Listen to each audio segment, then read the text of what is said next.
is good? It's your boy Ty back here with another video, and in this video today, guys, we're gonna be going over and talking about our top 10 of free cards right now in NBA 2K24 MyTEAM. Cards that you guys can get for absolutely free. With how my team is right now, I think it's kind of important to do this video because look, I mean, there's really, in my opinion, nobody you can really buy as it stands right now in my team. That's, I don't even want to say worth it, but like that you can even buy recently. Like the last 3 drops outside of like Franz Wagner, Leonard Miller, a couple of guys that I think are good for their specific value.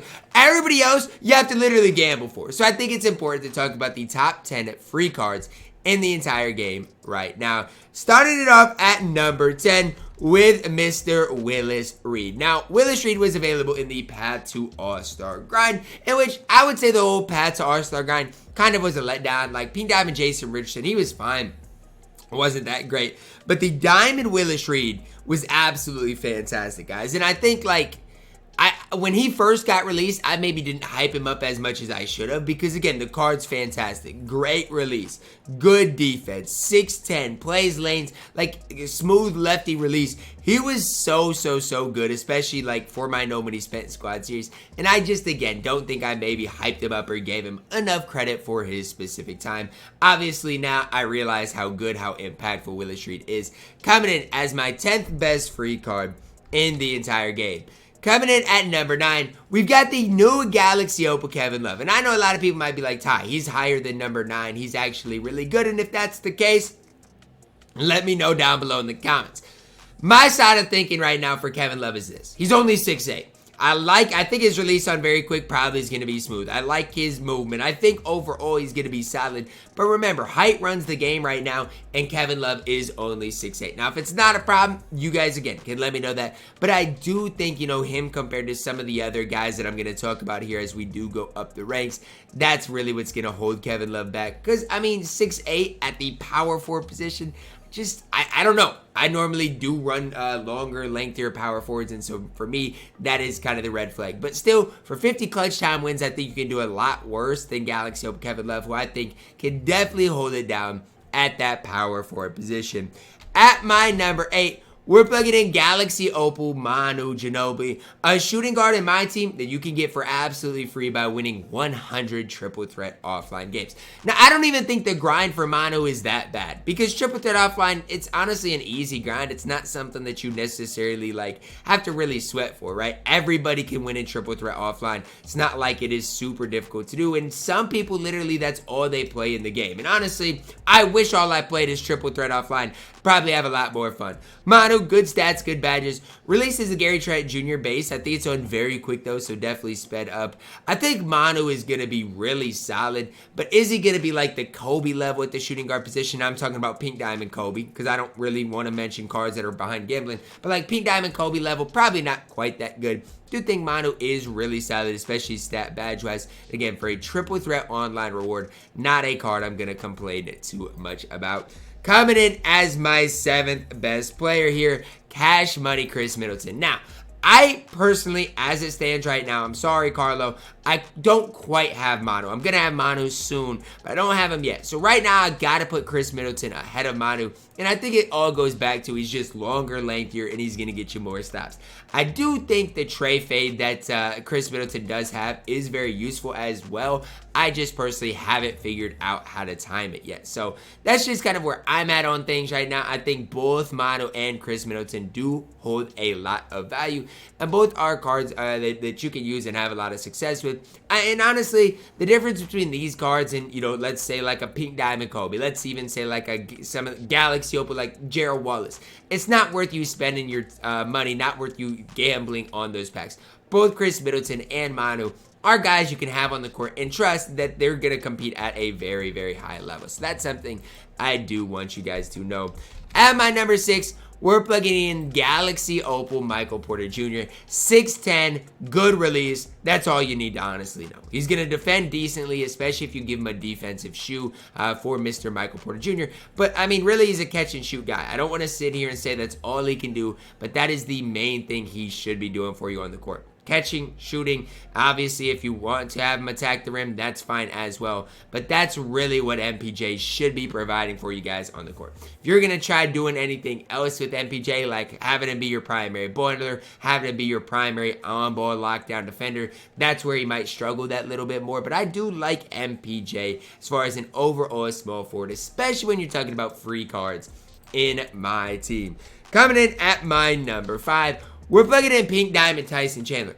It's crazy. This card came out like a month and a half ago, and I still take Tyson Chandler over MPJ, Chris Middleton, Manu Ginobili, and Kevin Love. And I know a lot of people are going to get rubbed the wrong way with me saying that. A lot of people maybe are going to get mad, but Tyson Chandler is 7 feet tall. He might be the best on-ball defender in the game. He's probably the most versatile defender in the game. He's got a smooth release. You can get that 3-ball into the low 80s really easy. You can apply shooting badges as well. What's there not to like about Tyson Chandler? That's the question I'd ask. Sure, guy like Kevin Love, Willis Reed, they might have more badges, especially Kevin Love. But remember, Tyson Chandler is 4 inches taller than Kevin Love, and that has to account for something. So I just think a lot of people kind of slept on Tyson Chandler. You know, he's only a pink diamond. When he first came out, he didn't get as much hype from the community as we probably should have. But trust me, especially if you want to play at a decently competitive level, like if you play unlimited modes like that, that's really where you're going to notice Tyson Chandler be at his best, especially on the defensive end of the floor. Coming in at my number 4, Big Game James, James Worthy. Big Game James, man. He's a small forward you can have out there, can trust on the court. Is he as good as some of the top other gambling small forwards? Maybe not. Like Braun, obviously, I'd still probably take over James Worthy. But when you're talking about non-gambling small forwards, James Worthy's at the top of my small forward list. He's right there. And are there other guys like Pink Diamond, Paul George type of level cards that can go out there and compete? Sure. But if you have the time to go get James Worthy, I strongly recommend it. You know, it's a 5-hour grind for Big Game James, who, in my opinion, non-gambling cards, one of the best small forwards in the game. Why would you not go and get him? Along the way, you'll get Pink Diamond Michael Cooper, who is close to making this list as well. But I'm just telling you guys, James Worthy, I would be higher. But the thing with him is, he's not going to, be your primary boiler. He's just kind of like a 3-and-D type guy, but offensively does give you a little more, right? He can attack the rim, dunk the ball really well. Defensively, he can be your on-ball defender. He's just a small forward, and I feel like it's hard for me to hype up small forwards to the moon, especially when my number 3 is Moses Malone. Moses Malone is so good in my team. It just comes down to he's a power forward center. And again, both of my top 2 guys on this are going to be point guards.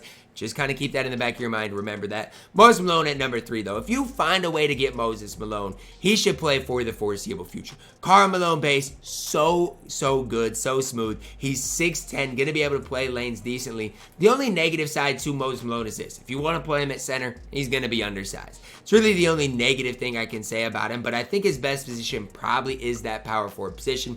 Going to be able to knock down shots, play lanes. Obviously, badge count-wise, Moses Malone is really solid as well. To me, I don't want to compare him exactly to Tyson Chandler because the cards are slightly different.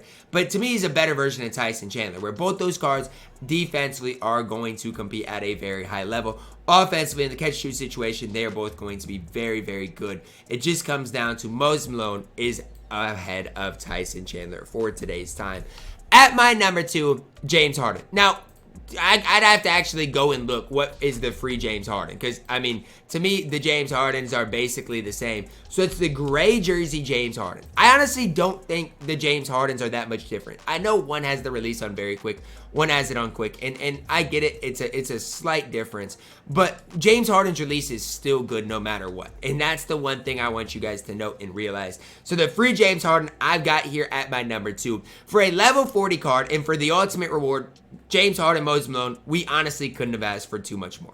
And that's just me being honest with you. And maybe I'm hyping the cards up a ton because a lot of the rest of the cards are behind gambling, and so it's making these cards more worth it, which is fine. When I look at this, it's a grind for all these cards. And so, I mean, a lot of these cards are good. Like if you were to make a lineup of these cards, when I plug in my number 1, it's a really solid lineup. So 2K has done a lot of negative things, but the one thing they have done is drop a lot of free rewards, a lot of free good rewards, and James Harden is just another one to add in right there. 6'5", good release, good movement, defensively actually is going to be surprisingly good as well. He's one of the best point guards in the entire game, and it's crazy. My next guy, another point guard in the Galaxy Opal, Austin Reeves, as my number 1 free card in my team. Now, when Austin Reeves first came out, I was mad because he was a little too long of a grind, in my opinion. Plus, initially, he was only available for a week.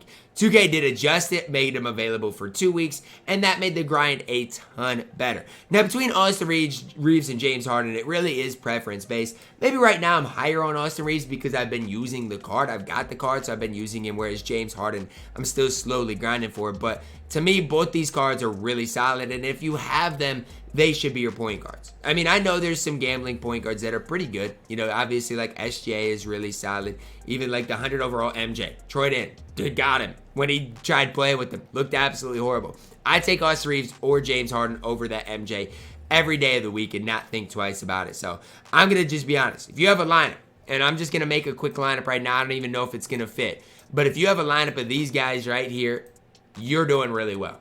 I'm being honest. This is your free card lineup that you can make. And yeah, you could go out there and compete at the highest level with this lineup. So obviously, I'm not saying that the game's perfect. Obviously, I'm not saying, you know, that 2K is doing things perfect, but we do have a lot of really good free cards right now in my team. That's gonna wrap it up for our video today, guys. Let me know your thoughts on my top 10 down below in the comments. Drop a like on the video, subscribe if you're doing it. As always, man, I love you guys. Have a blessed day.